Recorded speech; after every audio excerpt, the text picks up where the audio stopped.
এই ভাই দাঁড়াও। কিরে এখানে পালালি কেন? ভাই ওই দেখো কপালপুরা মিশন আসছে। কপালপুরা মিশন মানে? ও যেখানে যায় শুধু বিপদে পড়ে, এই জন্য ওর নাম কপালপুরা। কি? এবার আমি অলিম্পিকে চান্স নেব। ওরে আল্লাহ রে, আমার হাতে তীর ঢুকে গেছে রে। আরে আল্লাহ, ওর তো হাতের ভিতরে তীর ঢুকে গেল। ওরে আল্লাহ, এক পাশ দিয়ে ঢুকে আরেক পাশ দিয়ে বের হয়ে গেছে। বললাম না ও যেখানে যায় সেখানেই বিপদে পড়ে। চল চল ওকে সাহায্য করি। না না, ওকে সাহায্য করতে গেলে আমরা বিপদে পড়ে যেতে পারি। ও আল্লাহ, এখন আমি এই তীর কিভাবে বের করব? ঠিক আছে, এখানে দাঁড়াই দেখি।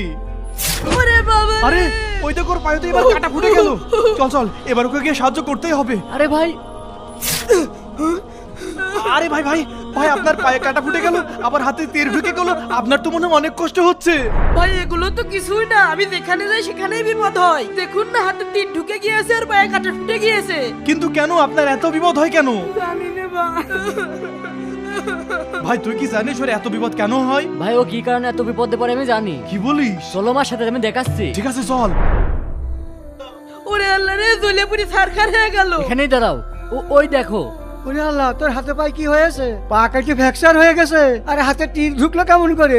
আমি নিজেই হাতে তীর মেরে নিয়েছি আর পায়ের ভিতর কাটা ফুটিয়ে নিয়েছি। ঠিক পাচ্ছ না? এই তুই সবসময় আমার সাথে এমন করিস কা? একটু ভালো করে কথা বলতে পারিস না? তুমি দেখতেই পাচ্ছ আমার হাতে তীর ঢুকে এক পাশ থেকে আরেক পাশে মারা গেছে আর পায়ে কাটা ফুটে ফ্র্যাকচার হয়ে গেছে। তারপরেও খালি আদায়রা প্রশ্ন করো, অসহ্য। দেখলে তো, ও সব সময় বাবা মায়ের সাথে খারাপ আচরণ করে, এই জন্য বিপদ ওর পিছুই ছাড়ে না। বন্ধুরা বাবা মার সাথে খারাপ আচরণ করবে না, কিন্তু ভিডিওটি লাইক করবে। এই ভিডিওতে 20,000 লাইক চাই।